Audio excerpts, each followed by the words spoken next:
Salam sejahtera Malaysia, denyut nadi suara rakyat bergema di channel ini. Jangan lupa tekan butang subscribe, like dan share. Malaysia kita punya, cintai Malaysiaku, kita jaga kita.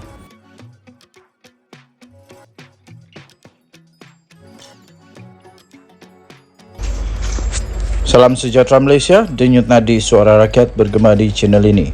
Berita baru saja diterima daripada bharian.com.my. SPRM sah tahan bekas pegawai khas menteri.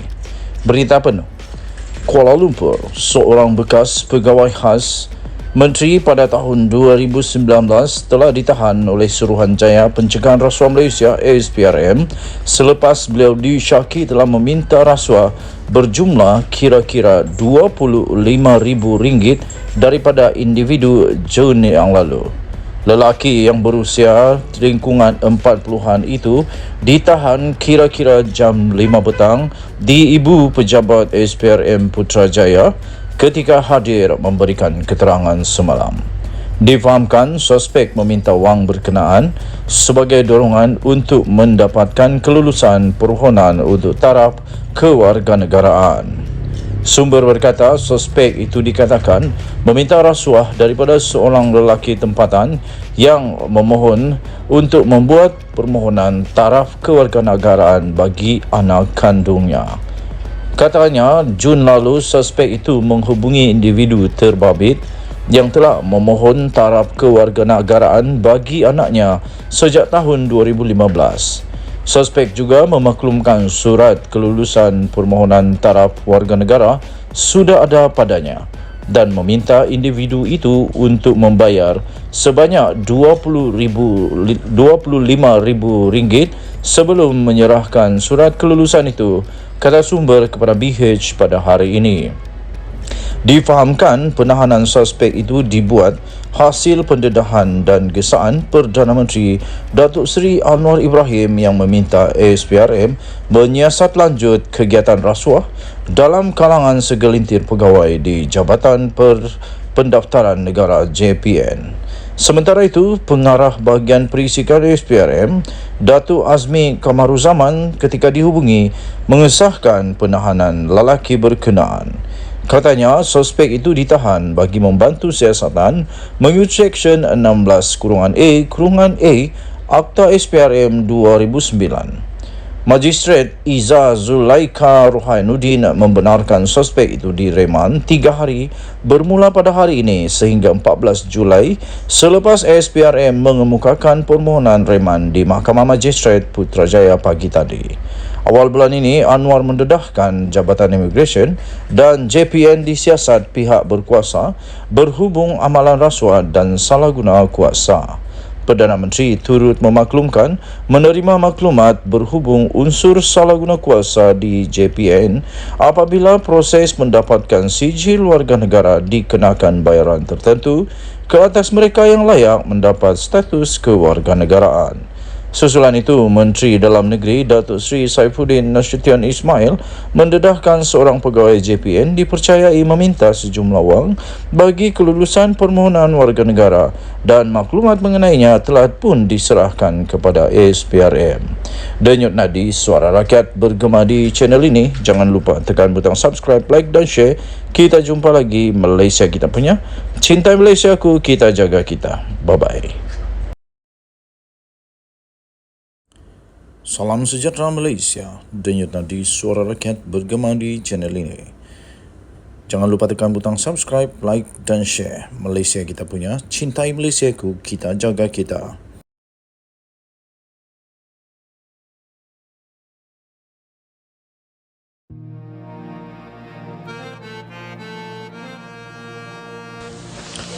Salam sejahtera Malaysia, denyut nadi suara rakyat bergema di channel ini.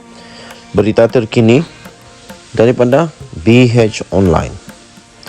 Proklamasi Melayu sukar tarik sokongan orang Melayu, kata Tun Dr. Mahathir Mohamad 8 Julai 2023. Berita penuh Shah Alam. Tun Dr. Mahathir Mohamad mengakui sukar menarik golongan muda untuk menyokong serta menandatangani proklamasi orang Melayu yang bertujuan menyatukan orang Melayu melangkaui garis politik. Bekas Perdana Menteri itu berkata, ini kerana golongan muda tidak mengikut sejarah negara serta perjuangan pemimpin terdahulu. Katanya, kita hadapi masalah dengan orang muda kerana mereka tidak mengikuti sejarah negara dan perjuangan negara kita, katanya. Tambahnya lagi, banyak daripada orang muda tak faham. Dia cakap, mereka sekarang okey. Tapi dia berada dalam keadaan okey sekarang sebab kita, iaitu perjuangan pemimpin terdahulu, katanya. Beliau berkata demikian ketika satu sidang media selepas majlis pertemuan dengan masyarakat mengenai proklamasi orang Melayu di Pusat Konvensyen Shah Alam SACC di sini hari ini. Mahathir sebelum ini mengajak seluruh parti politik khususnya yang mempunyai keahlian Melayu menyokong serta menandatangani proklamasi Tanah Melayu yang diasaskan oleh beliau. Jemputan meliputi orang Melayu yang juga ahli UMNO, PKR dan Parti Amanah Negara Amanah, selain segelintir yang ada dalam DAP yang berkongsi kesedaran ditimbulkan oleh proklamasi tersebut. Mahathir menegaskan, apabila orang Melayu dapat bersatu dan bersetuju dengan keadaan, dengan kesedaran yang ditimbulkan proklamasi, maka ia menjadi tanggungjawab setiap parti yang berlandas perjuangan. Salam sejahtera Malaysia, denyut nadi suara rakyat bergema di channel ini. Ada satu berita yang agak lucu betul lah. Kalau kamu setuju lucu, kamu boleh tulis sana lucu, tapi apa-apa sajalah. Tiba-tiba saja Wan Saiful, bekas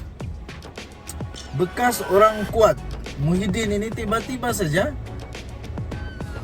kena jadi Setiausaha Agung DAP ke?